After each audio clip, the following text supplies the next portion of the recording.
dhaggeeffattoota fi daawwattoota Oromiyaa Freedom Media dambalii gunguma uummataa sagantaa keenya fa'aati torban kanaa qabannee isiniif dhiyaanneeti jirra. Qopheessee kan isiniif dhiyeessu Jibriil Muhammad ogummaa kaameraaf teeknikaatiin immoo Umar Jamaaltu nafaana jira. Hanga xumura sagantaa keenyaatti nu hordofaa affeerraa kenna.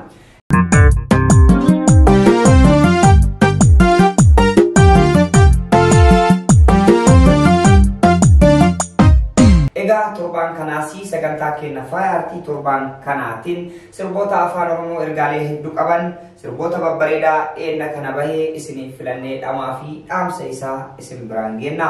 Simboko jiraabanii jiraatee dammeekoo jiraabanii jiraatee dammeekoo shumburoori yaangaatu calaqqiftuu buca birra wanta teenaa himi yaadda winarra watuna sira mi ande buute na jira ubay ilmayaa ubay ufali gali wa marante laminna tudura jalqaba irratti sirbee nuti isiniif dhiyeessinu sirba bareedaa aadaa Arsii fuudhaa fi heerumaa kawellistuu Boontuu Kabbadaa eenna kana sirbitee mata dureen isaa hashuu galee jedhu dhamaa fi dhaamsa isaa ilaalla. ubay ilmayaa ubay ufali gali wa marante laminna tudura Weellistoon sirba baay'ee bareedaa kanaan aadaa fuudhaa fi heerumaa keessaa sirba warri gurbaa fuudhuu sirbu ashoo ashilaa jedhamuudhaan hawaasa keessatti beekamu walaloo fi yaadaloo uummata keessa jiruun miidhagsitee kan hojjette yoo ta'u ashoo ashilaadhaan si faarsinaa gosaan dabaallee si goarsinaa gosaa fi ardaatu si eebbisee hoffoltee galtee nu si faarsine jechuudhaan eegalti.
Weellistoon sirba jidhaa bareedaa kanaan akkaataa aadaan sun qabduun waraabbii viidiyoo cinaatti taatonni cidhaasii waan aadaan Arsii guyyaa san fuudhanii galan qabdu waan manguddoonni godhanii galanii fi akkasuma intalli fuudhanii galanis gulantaa warraatti yeroo galchan aadaan sun qabdu maal akka fakkaattu mul'isteeti jirti.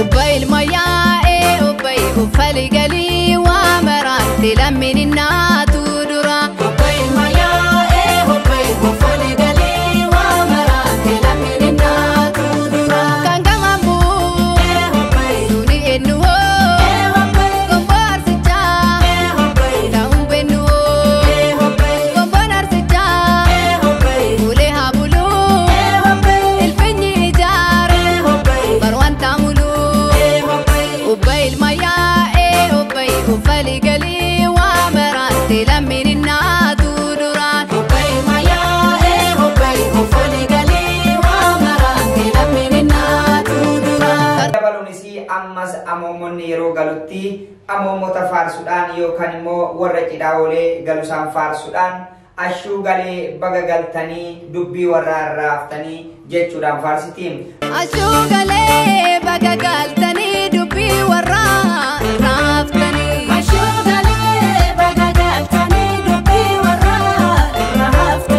ashuu galee baga galtanii dubbii warra raaftanii ashuu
Sudan sirbi nuti lama farati sinif sino sirba welisa jaba sagale ajaiba qabu welisa yero dheeradhaaf ummata jala dhokate welisa Raaju Muhammad sirba shaggoyye torbe kana keessa baye mata dureen isa shumburburi jedhu isinif filanneeti jirra. Shumbururi iyaangatu chalakiftu bucha birra wanta teena himi yaada winarra watuna sirbi ande bute najira. Welisa Raaju Muhammad welisa jabaa sagalee kilolee qabu yoo ta'u akkasuma sirboota babbareedaa hedduu hojjechuudhaan uummata biraan ga'ee jira. Sirba isaa haala kanaanis shaggooyyeedhaan kan hojjete yoo ta'u loosha lasheen deessee yaa bareedduu uumaa si barbaachaan dhufee halkan leelii deemaa jechuudhaan eegala.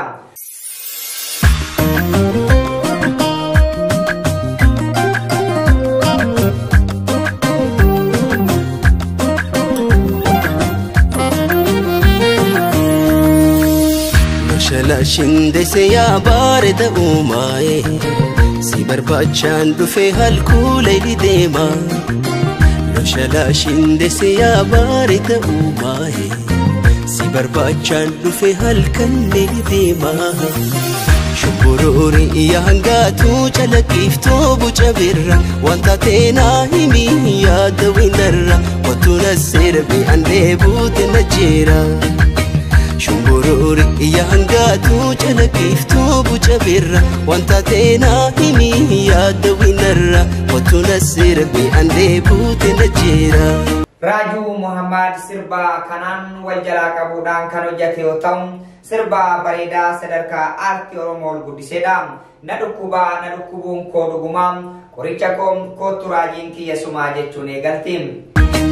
Na dhukkubuun koo dhugumaan qoricha kootu raajiin kiyya sumaa. Na dhukkubuun koo dhugumaan qoricha kootu raajiin kiyya sumaa. Fayyaa Rabbii asina dhukkuba jechuun beekani na dhukkubuu akkuma lafa qabneeni seetiin jaana laffi wallaleani.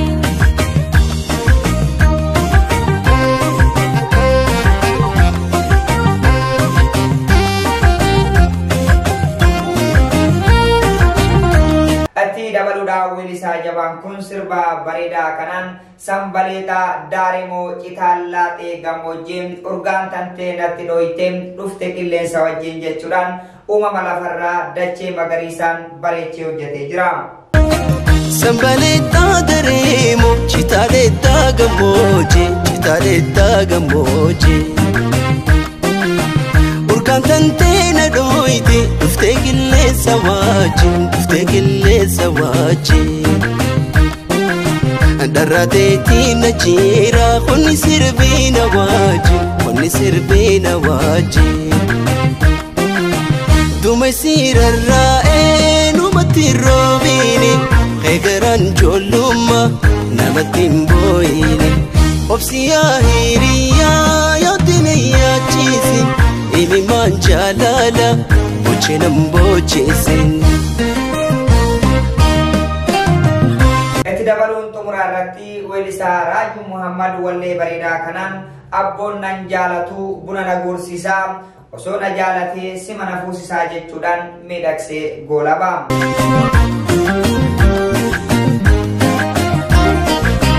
Abboon nan jaalatu buna na guursiisaa otoo na jaalatee suma na fuusisaa. Otona jalate sumana fosisa we sumana fosisa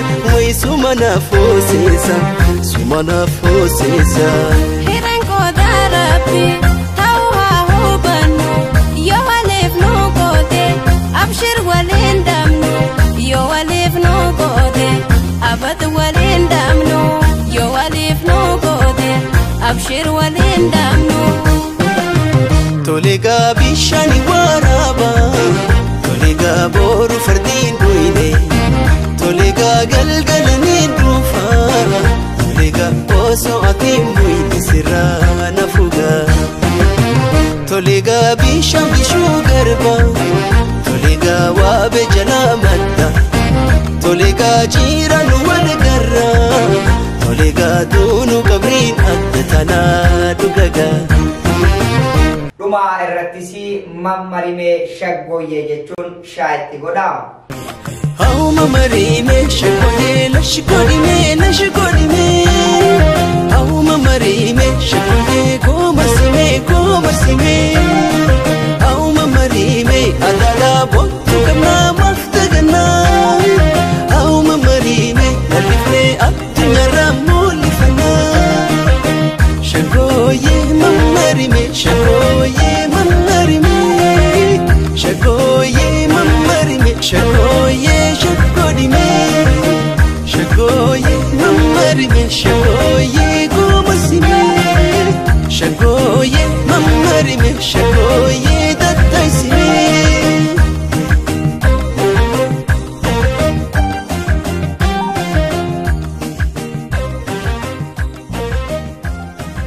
Etiaan Sudan sirbinuti sadaffaa irratti isiniif dhiyeessinu sirba bareedaa ammayyaa weellisaa Wasanuu Damisee sirba jaalalaa torbee kana keessa gadhiifame kaawuu weellisaa qaxalee reef lafaa dhufaa jiruun hojjetame mata dureen isaa Simboo jedhu isiniif filanneeti jirra.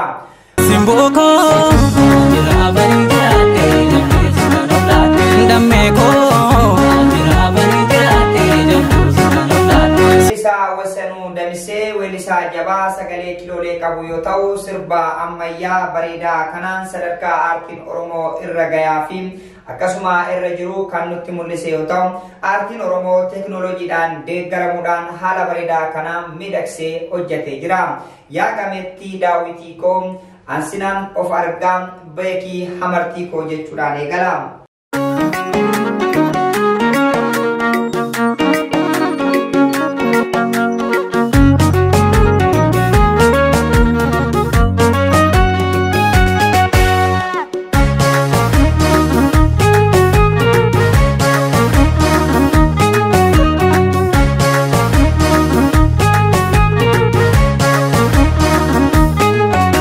Yaa gameettii daawwitii koo ansiinan of argaa beeka martii siinan boonaa jajjabduu koo naaf dawaan falloo sirka jirti.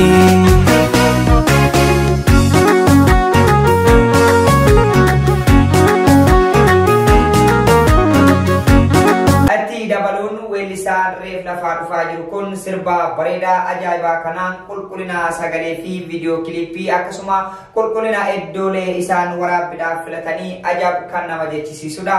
Simboo biiftuu ganamaa si jaaladheen dhibamaa dawaa onnee koo tahiin na waldhaanii mee garaa nagahii jechuudhaan faaruu qarxamitti godha.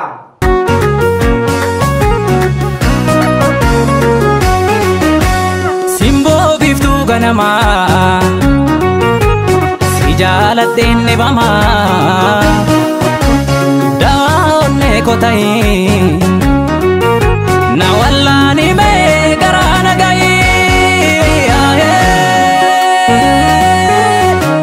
situu naaf falaa dhibee jaalalaa sillee lifadhaa gameetti boonaa gufuun jaalalaa iddoon jiraatus Ansifan dua maaf silaatu gameetti simboo fa malaketi na boojite maraana tijakooti situna jiraafani jiraadde simboo ko marartu sitan oblaadde gameetti simboo fa malaketi na boojite maraana tijakooti situna jiraafani jiraadde simboo ko marartu sitan oblaadde.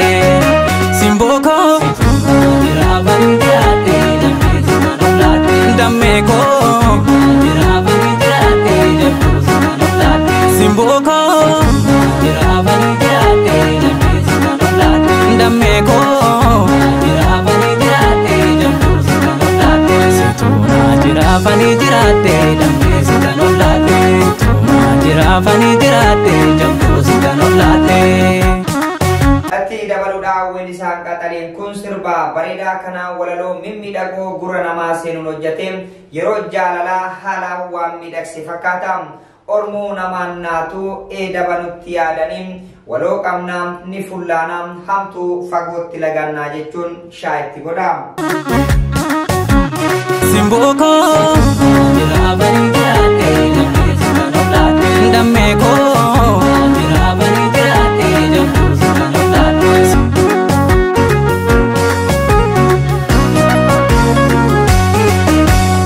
Ormoo namaan naatu dabanutti yaadu nutu waloo qabanne